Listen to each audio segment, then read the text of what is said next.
짝 허공을 가르는 섬뜩한 파여름이 운종과 뒷골목의 소란을 단숨에 잠재웠다. 칠흑 같은 어둠이 내려앉은 기방의 마당 한복판. 붉은 홍등의 불빛이 위태롭게 흔들리며 바닥에 쓰러진 여인의 창백한 얼굴을 비추었다. 비명조차 지르지 못하고 신음만 흘리는 여인의 입가에서는 검붉은 선혈이 주르륵 흘러내려 고운 비단 저고리를 적시고 있었다. 구경꾼들은 숨을 죽인 채 그 참혹한 광경을 지켜볼 뿐 누구 하나 감히 나서서 말릴 엄두를 내지 못했다. 그들의 눈앞에서 몽둥이를 치켜든 사내는 한양 바닥에서 돈으로 귀신도 부린다는 악덕 거상 만석이었기 때문이다. 술에 취해 눈이 붉게 충혈된 만석은 짐승 같은 거친 숨을 내쉬며 바닥에 쓰러진 기생, 연홍의 머리채를 거칠게 휘어잡아 들어올렸다. 연홍의 초점 없는 눈동자가 허공을 헤매고 있었지만 만석의 광기 어린 분노는 조금도 사그라들 기미가 보이지 않았다.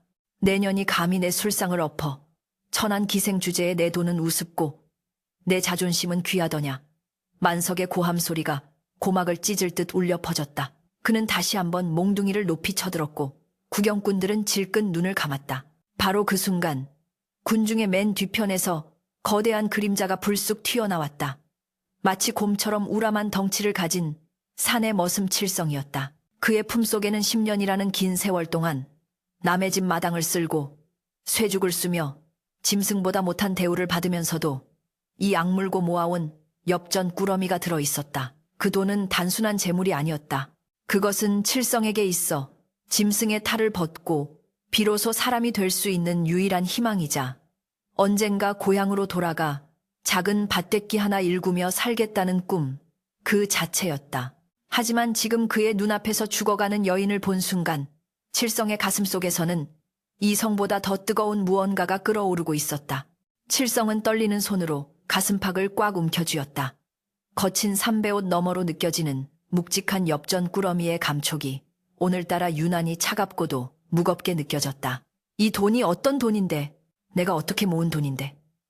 그의 뇌리에는 지난 10년간 겪었던 수모와 배고픔이 주마등처럼 스쳐 지나갔다. 한겨울 얼음물에 손을 담그며 빨래를 하던 기억, 주인집 아들이 먹다 남긴 밥덩이로 줄인 배를 채우던 기억, 멍석마리를 당하면서도 돈주머니만은 입에 물고 놓지 않았던 그 처절했던 날들이 떠올랐다.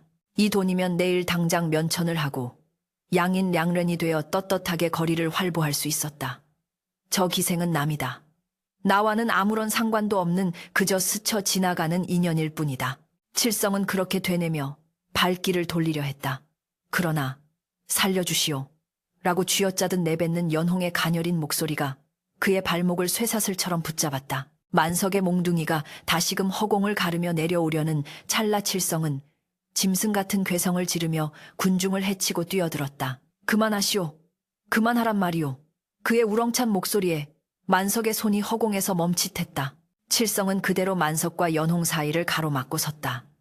흑투성이가 된 무명옷에 집신을 신은 초라한 행색이었지만 그의 두 눈만은 횃불처럼 이글거리고 있었다. 만석은 기가 막힌다는 듯 헛웃음을 흘리며 칠성을 위아래로 훑어보았다. 이건 또 어디서 굴러먹던 개뼈다귀냐. 내 놈도 전연과 함께 저승길 동무라도 하고 싶은 게냐. 만석의 조롱 섞인 위협에도 칠성은 물러서지 않았다. 그는 품속에서 피땀 어린 엽전 꾸러미를 꺼내 들었다. 묵직한 전대가 짤랑거리는 소리를 내자 구경꾼들의 시선이 일제히 그곳으로 쏠렸다. 이 돈으로 하겠소. 저 여인의 몸값 말이오.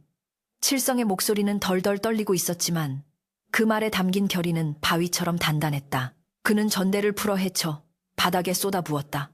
10년의 세월이 담긴 누런 엽전들이 흙바닥에 요란한 소리를 내며 흩어졌다.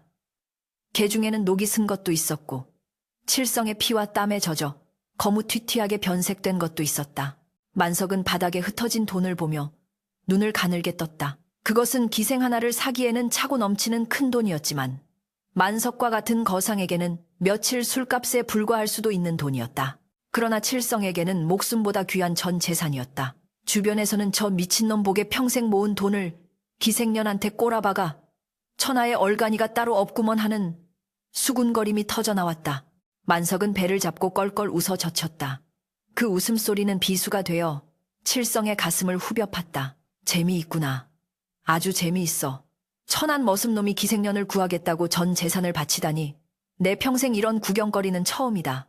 만석은 발로 바닥에 널브러진 엽전들을 툭툭 차며 칠성 앞으로 밀어주기는커녕 자신의 하인들에게 주워 담으라는 손짓을 했다. 그러고는 쓰러져 있는 연홍을 칠성 쪽으로 걷어찼다. 가져가라. 돈값은 치렀으니 이제 전혀는 내 것이다. 다 죽어가는 송장을 데려다가 살리든 삶아 먹든 네 마음대로 해라. 만석은 칠성을 향해 침을 캔뱉고는 거드름을 피우며 기방 안으로 사라졌다. 하인들은 킬킬거리며 칠성의 피 같은 돈을 싹쓸이해 갔다. 순식간에 빈털터리가 된 칠성은 멍하니 서 있었다. 찬바람이 내탄 가슴속을 파고들었다. 면천의 꿈도 고향으로 돌아갈 희망도 10년의 세월도 모두 저 엽전들과 함께 사라져버렸다. 남은 것은 눈앞에 피투성이가 되어 쓰러진 여인 하나뿐이었다. 후회가 밀물처럼 밀려왔다가 썰물처럼 빠져나갔다. 칠성은 떨리는 다리를 진정시키며 천천히 무릎을 꿇고 연홍에게 다가갔다. 가까이서 본 그녀의 얼굴은 참혹했다. 입술은 터져 있었고 한쪽 눈은 퉁퉁 부어오른 채였다. 하지만 그 붓기 가라앉은 눈꺼풀 아래로 보이는 다른 한쪽 눈동자는 고통 속에서도 기이할 정도로 맑은 빛을 띠고 있었다. 그녀는 흐릿한 시선으로 자신을 구해준 사내를 올려다보았다. 왜? 어찌하여? 그녀의 입술이 달싹거렸지만 목소리는 나오지 않았다. 말하지 마시오. 힘 빠지니. 칠성은 투박한 손으로 자신의 겉옷을 벗어 연홍의 상처 입은 몸을 감싸 안았다. 그리고는 조심스럽게 그녀를 등에 업었다. 깃털처럼 가벼울 줄 알았던 여인의 몸은 삶의 무게 때문인지 생각보다 묵직했다. 등 뒤에서 전해져 오는 그녀의 미약한 심장 박동 소리가 칠성의 등줄기를 타고 흘러 들어왔다. 그 작은 울림이 칠성에게 묘한 위안을 주었다. 그래, 사람, 목숨을 구했으면 된 것이다. 돈이야, 다시 벌면 그만이지. 칠성은 애써 스스로를 위로하며 이를 악물었다. 하지만 그의 눈가는 붉게 달아올라 있었다. 구경꾼들은 혀를 차며 하나둘씩 흩어졌고 화려했던 기방의 불빛도 하나둘 꺼져가고 있었다. 어둠이 짙게 깔린 거리를 칠성은 터벅터벅 걸어갔다. 갈 곳은 없었다. 주인 집에서는 쫓겨날 것이 뻔했고 이제 그에게 남은 거처라고는 다리 밑 거지들이 모여 사는 움막뿐이었다. 등 뒤에 엎인 연홍이 고통에 겨운 신음 소리를 내자 칠성은 걸음을 멈추고 잠시 숨을 고르며 하늘을 올려다 보았다. 구름에 가려진 달빛이 희미하게 그들의 앞길을 비추고 있었다. 아가씨, 조금만 참으시오. 내 어떻게든 살려볼 테니. 칠성의 독백 같은 중얼거림이 차가운 밤 공기 속으로 흩어졌다. 그는 자신이 저지른 일이 얼마나 무모하고 어리석은 짓이었는지 뼈저리게 느끼고 있었지만 이상하게도 발걸음만은 무겁지 않았다. 그 시각 기방의 2층 난간에서 만석이 술잔을 기울이며 멀어지는 칠성의 뒷모습을 내려다보고 있었다. 그의 입가에는 비열한 미소가 걸려 있었다. 어리석은 놈, 썩은 동아줄을 잡은 줄도 모르고 만석은 칠성이 가져간 것이 그저 빚 더미에 앉은 기생 하나라고 생각했다. 하지만 그는 몰랐다. 칠성이 업고 가는 그 여인이 단순한 기생이 아니라는 것을. 그녀의 품속 깊은 곳에는 만석의 목줄을 붕 수 있는 치명적인 비밀이 숨겨져 있다는 것을 말이다. 그리고 오늘 밤 세상에서 가장 어리석어 보였던 칠성의 선택이 훗날 조선 팔도를 뒤흔들 거대한 운명의 서막이 될 줄은 천하의 만석이라 해도 짐작조차 하지 못하고 있었다. 칠성은 도성문이 닫히기 직전 가까스로 성문을 빠져나와 억새풀이 무성한 강변으로 향했다. 차라리 성 밖이 마음 편했다. 강바람이 매섭게 몰아치며 그의 옷깃을 파고들었지만 그는 연홍을 업은 팔에 더욱 힘을 주었다. 등 뒤의 여인은 이제 의식을 잃은 듯 축 늘어져 있었다. 칠성은 강변 모래밭 한 구석 버려진 나룻배 옆에 자리를 잡았다. 주위에서 마른 풀을 긁어 모아 자리를 만들고 연홍을 눕혔다. 달빛 아래 드러난 그녀의 얼굴은 시체처럼 창백했다. 칠성은 개울가로 달려가 차가운 물을 적셔와 그녀의 입가를 닦아주었다. 죽지만 마시오. 내 전 재산을 바쳐 산 목숨이니 내 허락 없이는 절대 죽지 마시오. 칠성의 투박한 목소리에는 간절함이 묻어났다. 밤이 깊어가고 멀리서 늑대 울음소리가 들려왔다. 칠성은 연홍의 곁을 지키며 뜬 눈으로 밤을 지새웠다. 10년간 모은 돈이 허무하게 사라진 밤이었지만 동시에 그의 인생에서 처음으로 누군가를 지키기 위해 자신의 모든 것을 건 밤이기도 했다. 내일 아침 해가 뜨면 당장 먹을 끼니조차 막막한 처지였으나 칠성의 가슴 속에는 알 수 없는 뜨거운 불씨가 타오르고 있었다. 그것은 후회인지, 오기인지, 아니면 운명에 대한 도전인지 그 자신조차 알 수 없었다. 다만 확실한 것은 오늘 밤을 기점으로 바보, 머슴칠성의 인생은 송두리째 바뀌어버렸다는 사실이었다. 강물은 말없이 흐르고 두 사람의 기구한 동행은 그렇게 처절한 비극 속에서 시작되고 있었다. 차가운 새벽 이슬이 내려앉은 청계천 다리 밑석은 지푸라기 냄새와 개천의 비릿한 물 냄새가 뒤섞여 코를 찔렀다. 화려한 기방의 비단 이불 대신 거적대기를 덮고 누운 칠성은 뼈마디가 쑤시는 고통에 눈을 떴다. 지난밤의 일이 마치 꿈만 같았다.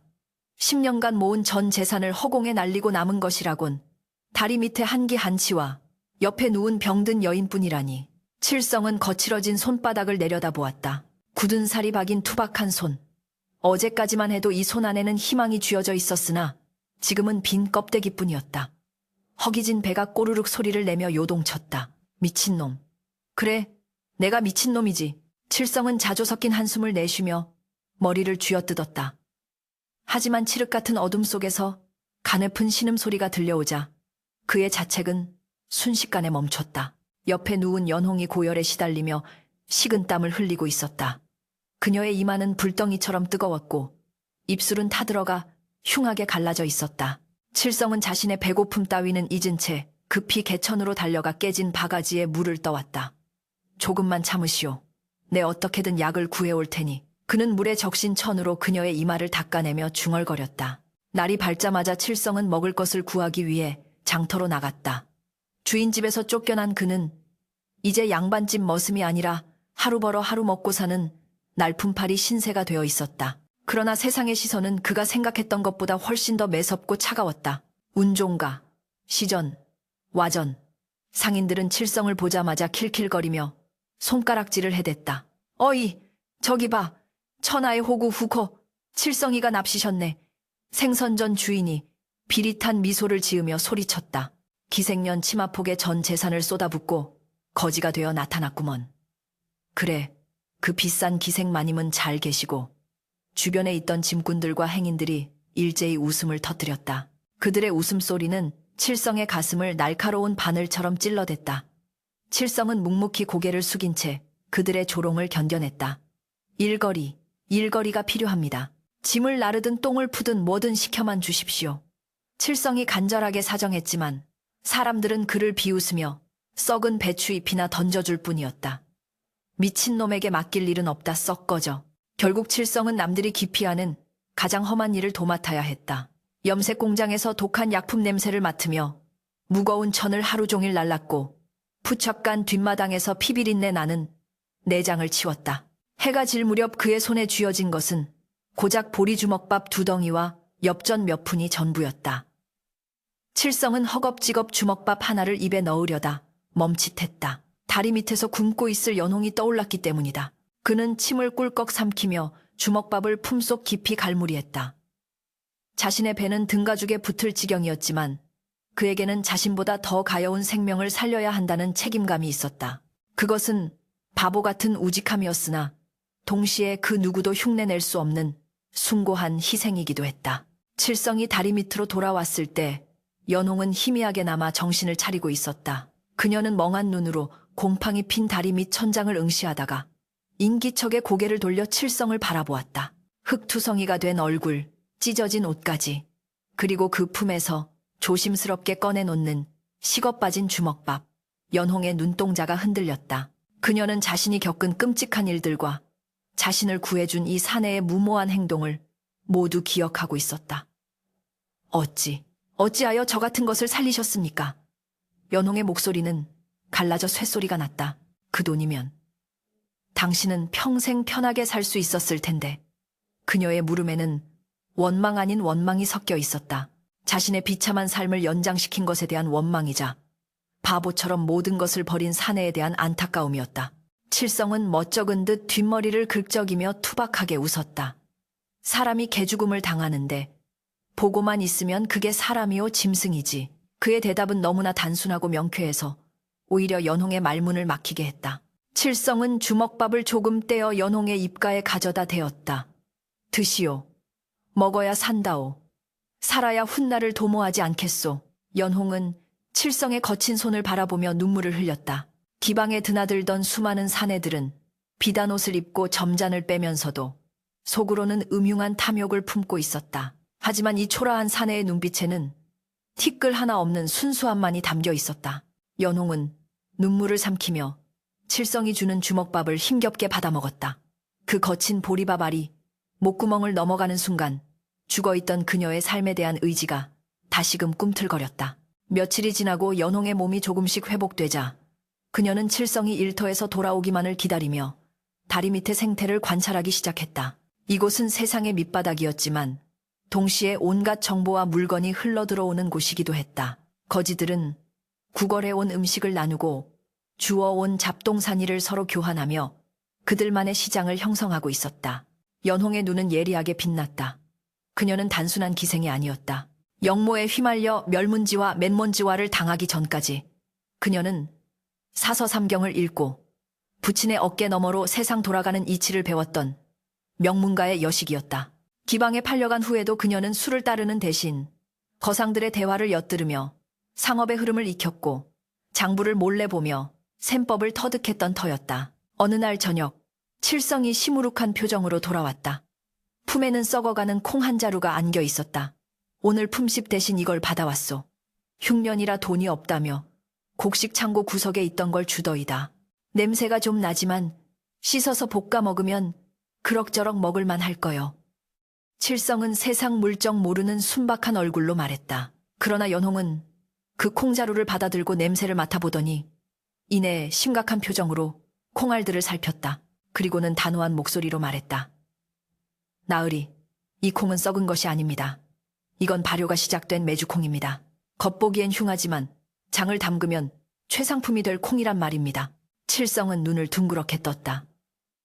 예, 그게 무슨 소리요? 주인놈은 분명 썩어서 버릴 거라고 했는데. 연홍은 칠성의 눈을 똑바로 응시했다. 그 주인은 콩의 겉모습만 보고 속을 보지 못한 것입니다. 마치 세상 사람들이 나으리의 겉모습만 보고 바보라 비웃는 것과 같지요. 그녀의 목소리에는 힘이 실려 있었다. 나으리 제 말을 믿으십니까? 저를 구하기 위해 전 재산을 바치신 그 믿음이 아직 남아 있으십니까? 칠성은 홀린 듯 고개를 끄덕였다. 그렇다면 내일부터는 몸으로 때우는 일 대신 제가 시키는 대로 물건을 사오십시오. 남들이 거들떠보지 않는 것, 버려진 것, 똥값에 팔리는 것들 말입니다. 칠성은 이해할 수 없었지만 연홍의 눈빛에서 뿜어져 나오는 기이한 총기에 압도되어 다시 고개를 끄덕였다. 그날 밤 연홍은 칠성에게 글을 가르치기 시작했다.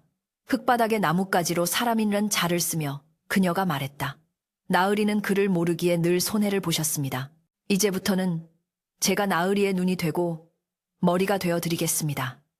나으리는 저의 손과 발이 되어주십시오. 우리가 힘을 합치면 언젠가 저 거만한 만석의 코를 납작하게 만들 날이 올 것입니다. 칠성은 자신의 투박한 손 위에 포개진 연홍의 하얀 손을 내려다보았다. 가슴속에서 알 수 없는 뜨거운 덩어리가 울컥 치솟았다.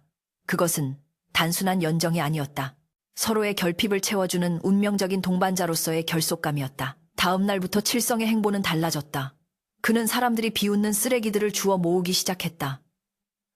생선전에서 버려진 불의 대장간 한 구석에 굴러다니는 녹슨 쇠조각 산기댐에 방치된 못난이 나무뿌리들.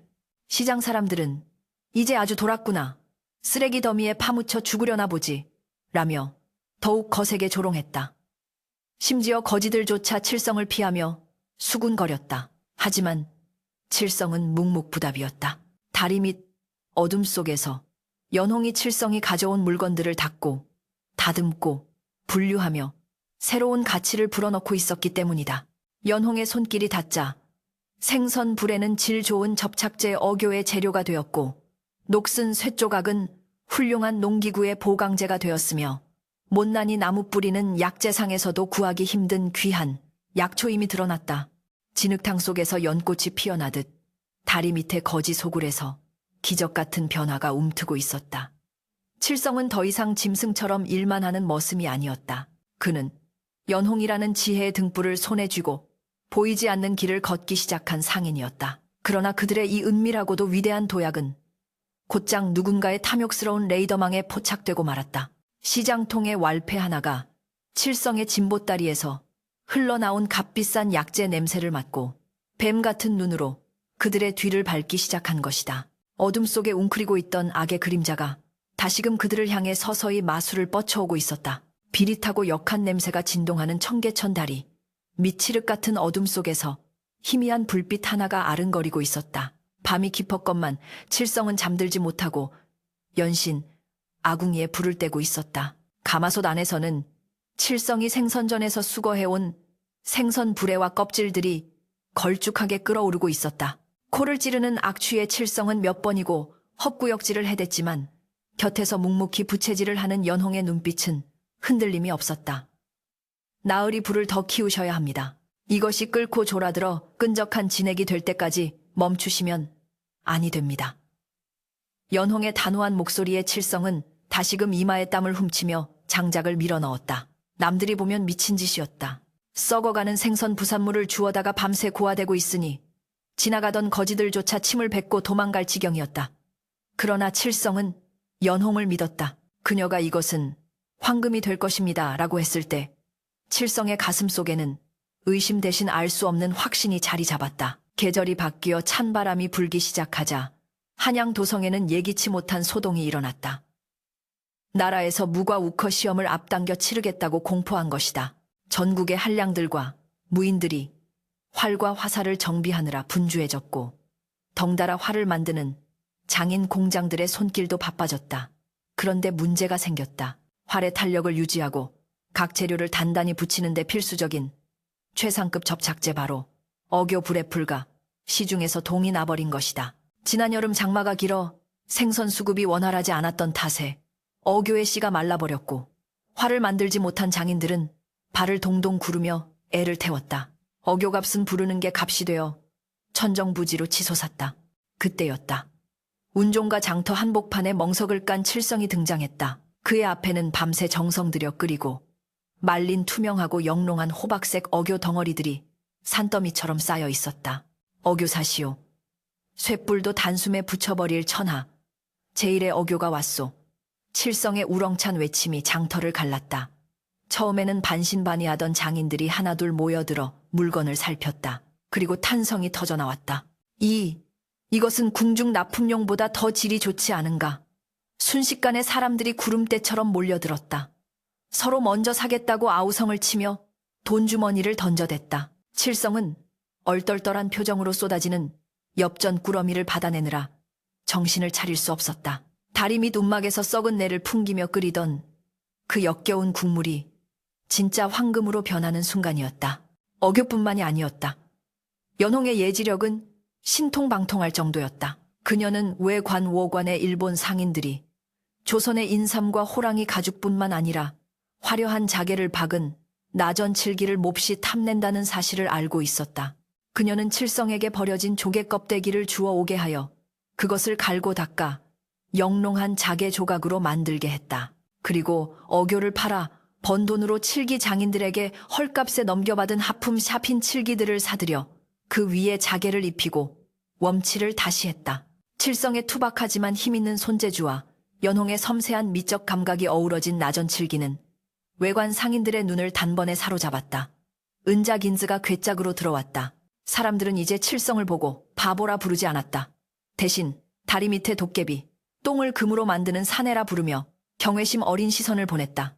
칠성과 연홍은 다리 밑 생활을 청산하고 번화한 운종가, 뒷골목에 번듯한 기와집과 창고를 마련했다. 칠성 상단 치싱상된 이라는 현판을 내건 날 칠성은 감격에 겨워 눈물을 흘렸다.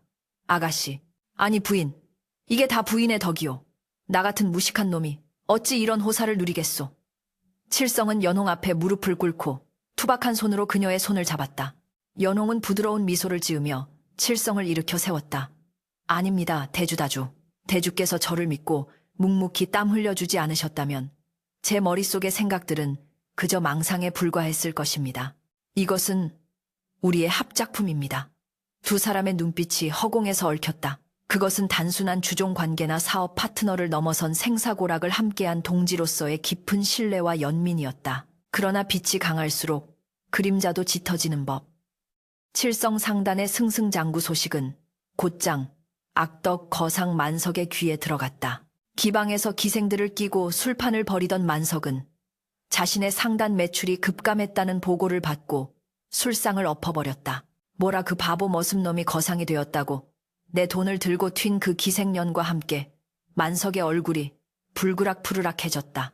그는 칠성이 가져간 돈이 기껏해야 며칠 버티지 못하고 바닥날 것이라 여겼고 연홍 역시 병들어 죽거나 다시 기생짓을 하고 있을 거라 생각했다. 그런데 그들이 보란듯이 제기하여 자신의 밥그릇을 위협하고 있다니 자존심 강한 만석으로서는 도저히 참을 수 없는 모욕이었다.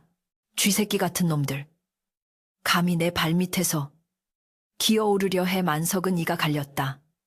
그는 즉시 신복을 시켜 칠성 상단의 뒷조사를 시작했다. 그리고 며칠 뒤 신복이 가져온 정보를 들은 만석의 입가에 비릿한 미소가 번졌다. 호, 외관과 거래를 뗐다.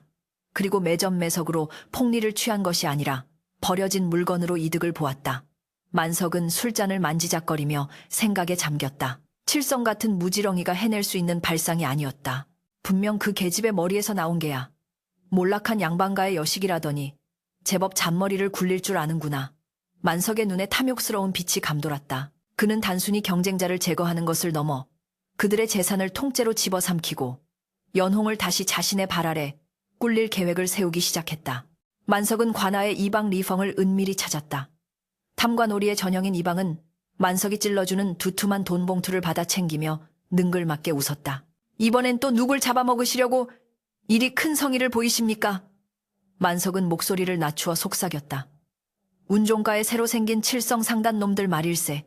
그놈들이 외관 오랑캐들과 내통하여 금지된 물건을 밀거래하고 있다는 소문이 돌더구먼. 있지도 않은 죄를 만들어내는 것은 그들에게 식은 죽 먹기보다 쉬운 일이었다.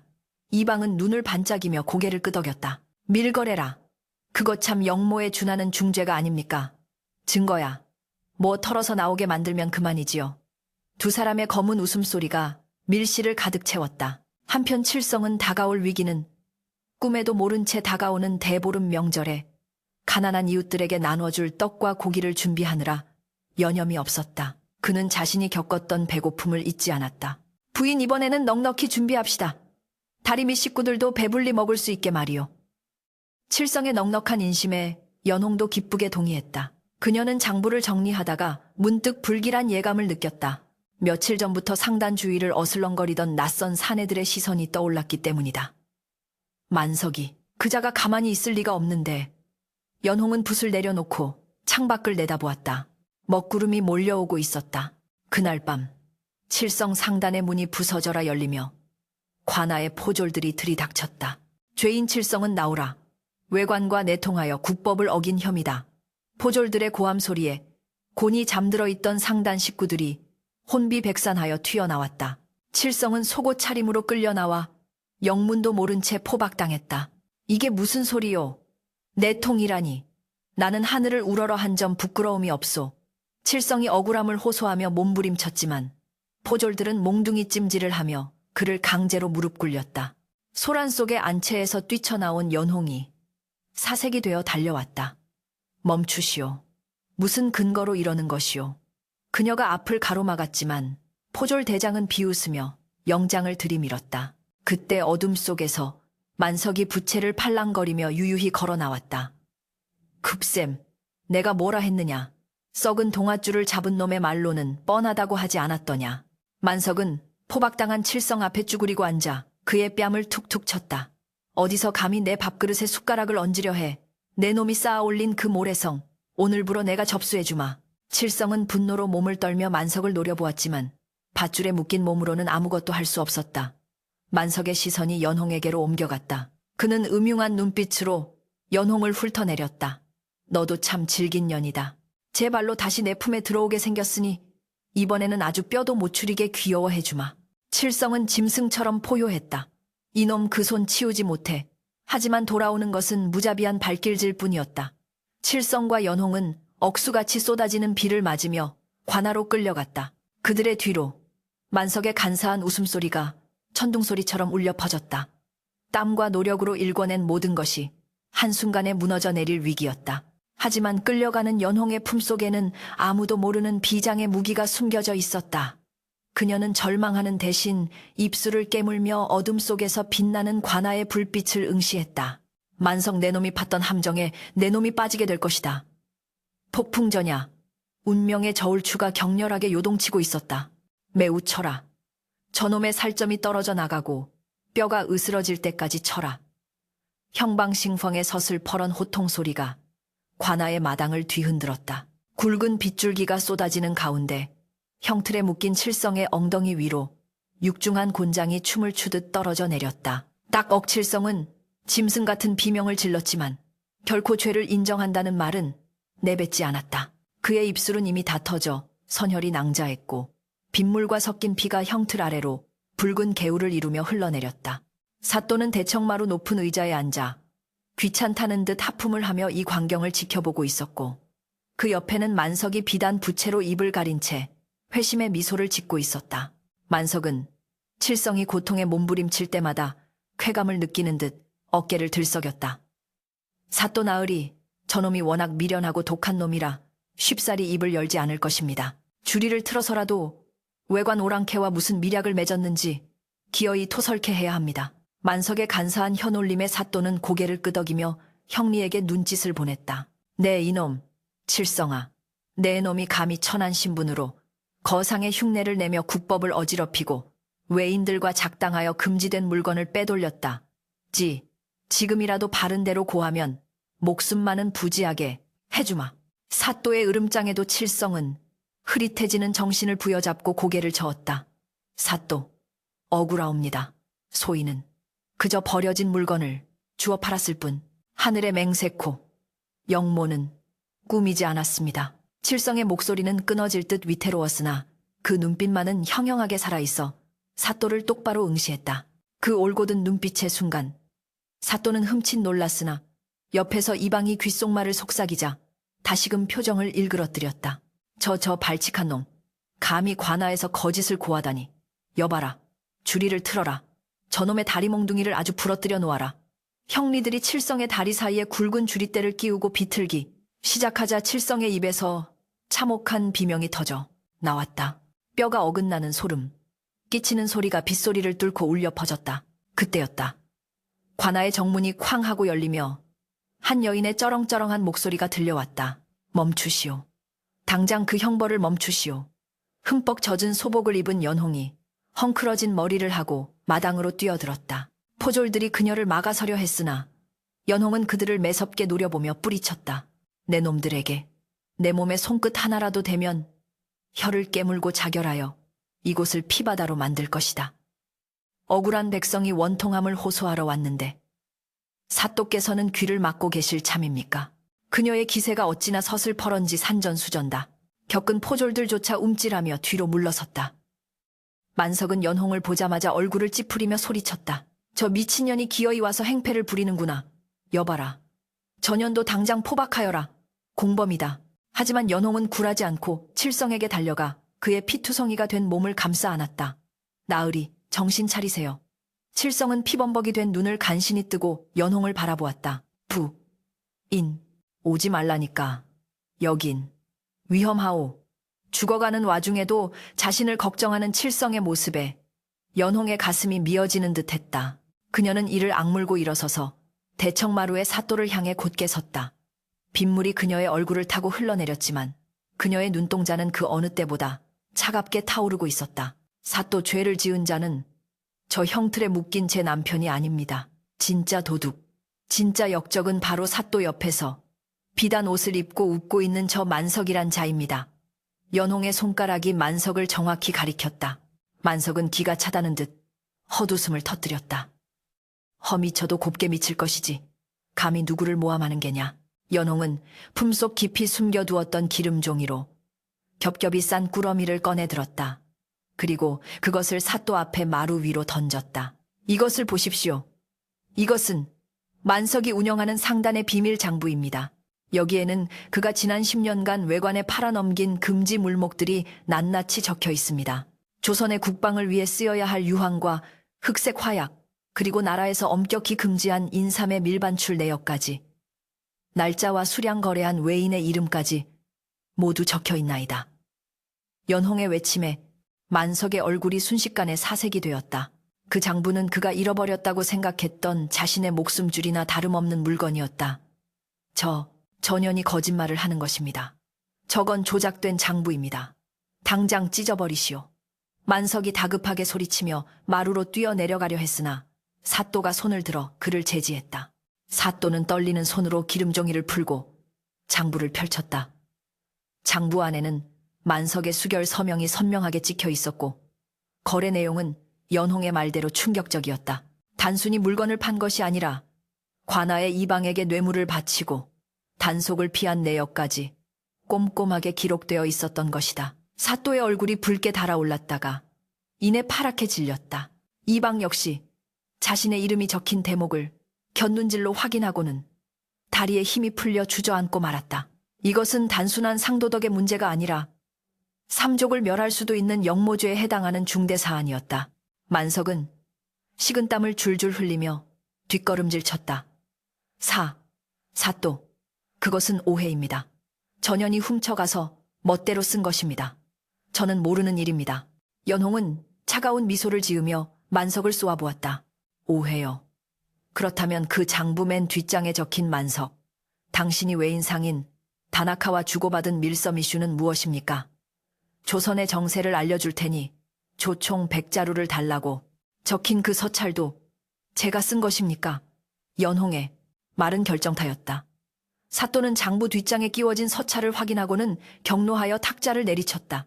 네, 이놈 만서가 내 놈이 정령 죽고 싶어 환장을 했구나. 감히 나라를 팔아먹으려 들어 사또의 호령이 떨어지자 상황은 순식간에 역전되었다. 형리들은 칠성을 묶었던 밧줄을 풀고 도망치려던 만석을 덮쳐 바닥에 꿀렸다. 이방 또한 포졸들에게 팔이 꺾여 포박당했다. 이건 모함이야.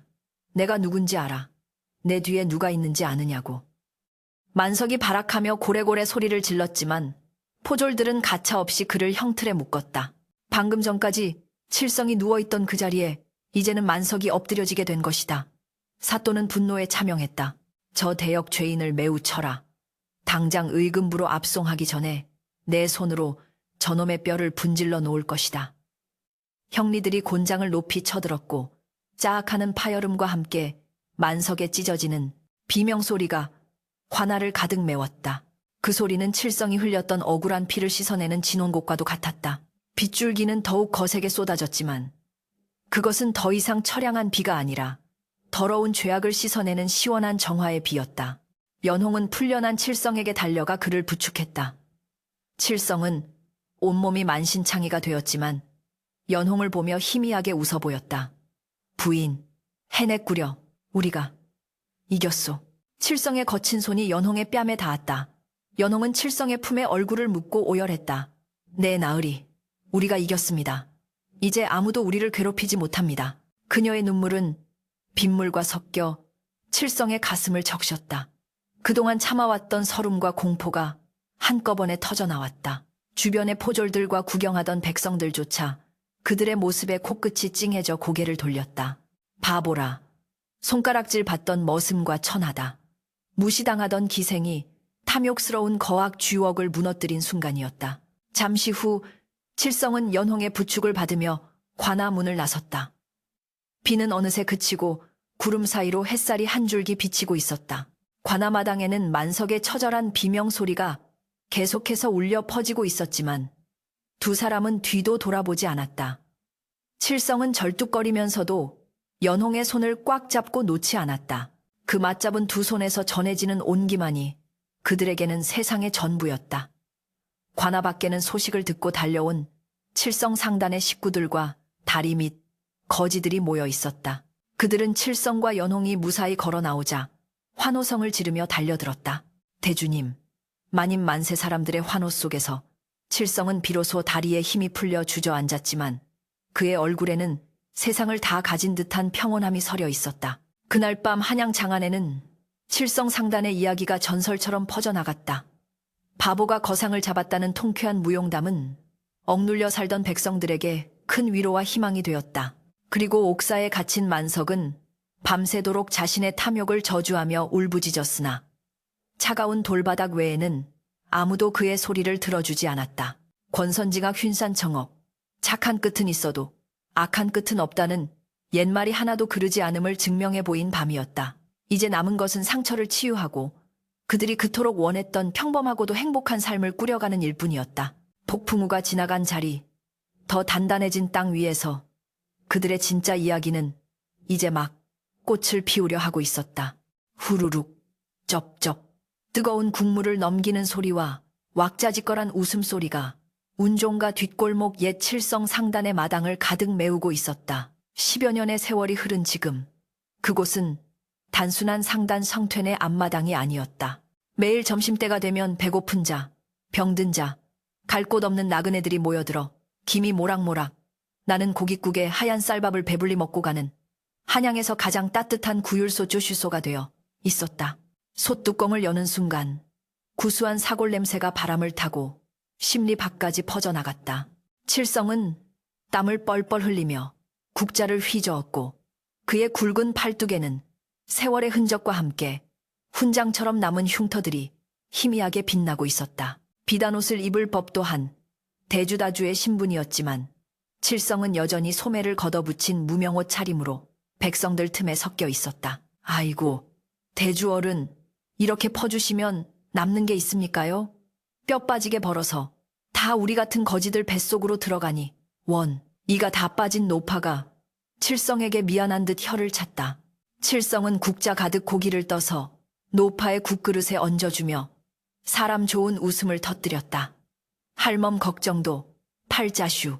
내 장사 미천이 본디 다리 밑거지 움막에서 나온 것 아니오. 그러니 이 돈은 내 것이 아니라 다 여러분 것이오. 많이 드시고 오래오래 사시오. 그게 남는 장사요.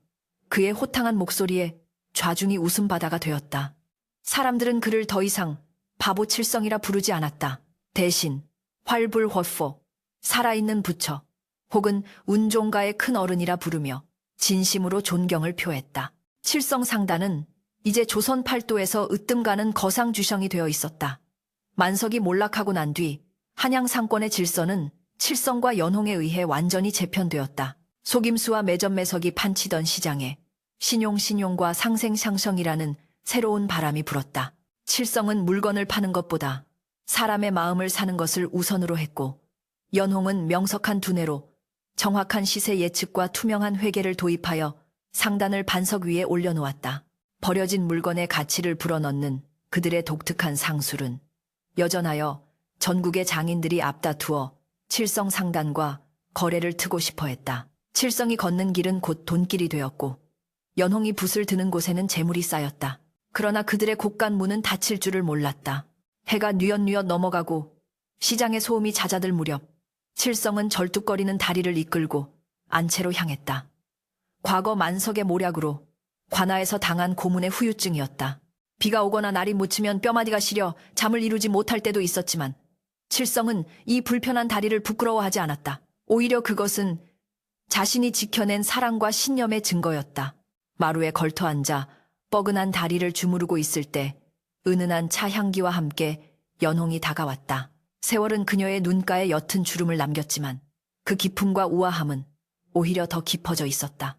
연홍은 말없이 칠성의 옆에 앉아 그의 다리를 자신의 무릎 위에 올리고 따뜻한 약손으로 정성껏 주무르기 시작했다. 오늘은 좀 어떠십니까? 바람이 차서 많이 아리셨지요. 연홍의 목소리는 봄바람처럼 부드러웠다. 칠성은 그녀의 손길에 눈을 지그시 감으며 고개를 저었다. 아프기는커녕 부인의 손길이 닿으니 10년 묵은 체증이 다 내려가는구려. 내 이 다리 덕분에 호강을 누리니 오히려 만석 그놈에게 고마워해야 할 판이요. 칠성의 농담에 연홍이 피식 웃으며 그의 손등을 찰싹 때렸다. 어찌 그런 끔찍한 농담을 하십니까? 생각만 해도 이가 갈리는 것을. 연홍의 눈빛이 잠시 흐려졌다. 만석은 곤장을 맞고 유배를 가던 중 화병으로 객사했다는 소문이 들려왔었다. 탐욕의 끝은 허망했지만 그가 남긴 상처는 아물었어도 흉터는 남아 두 사람의 기억 속에 각인되어 있었다. 부인 기억나시오? 그날 밤 기방마당에서 내가 전 재산을 뿌리던 날 말이오. 칠성이 밤하늘에 뜬 둥근 달을 바라보며 나지막이 물었다. 연홍의 손길이 잠시 멈췄다. 그녀는 칠성의 어깨에 머리를 기대며 고개를 끄덕였다. 어찌 있겠습니까? 제 평생 가장 절망적이었던 순간이자 동시에 가장 눈부신 구원을 받은 날인 것을요. 그때 나으리는 정말 천하의 멍청이 같으셨습니다. 연홍의 말에 칠성이 껄껄 웃었다. 그랬지. 내 딴에는 영웅 호걸 흉내를 낸다고 냈는데 남들 눈에는 돈 버리고 매까지 버는 미친놈으로 보였을 게야. 하지만 연홍이 고개를 들어 칠성의 깊은 눈동자를 바라보았다. 그 바보 같은 결단이 아니었다면 우리는 지금쯤 어떻게 되었을까요? 저는 차가운 땅 속에 묻혔을 것이고 나으리는 평생 남의 집 머슴살이나 하며 멸시받고 사셨겠지요. 나으리가 버리신 것은 돈이 아니라 비굴한 운명이었습니다. 그리고 사신 것은 기생 연홍이 아니라 우리 두 사람의 새로운 인생이었습니다. 연홍의 눈가에 물기가 어렸다. 그녀는 지난 세월 자신을 믿고 묵묵히 따라와준 이 우직한 사내에게 형용할 수 없는 존경과 사랑을 느끼고 있었다. 글 한 줄 읽지 못하던 까막눈 머슴이 이제는 사람을 품고 세상을 경영하는 거인이 되어 있었다. 그때 안방문이 드르륵 열리며 5살 된 사내아이가 눈을 비비며 나왔다. 칠성과 연홍 사이에서 태어난 늦둥이 아들 복동이었다. 아버지 어머니, 안 주무시고 뭐 하세요? 아이는 아장아장 걸어와 칠성의 품에 파고들었다.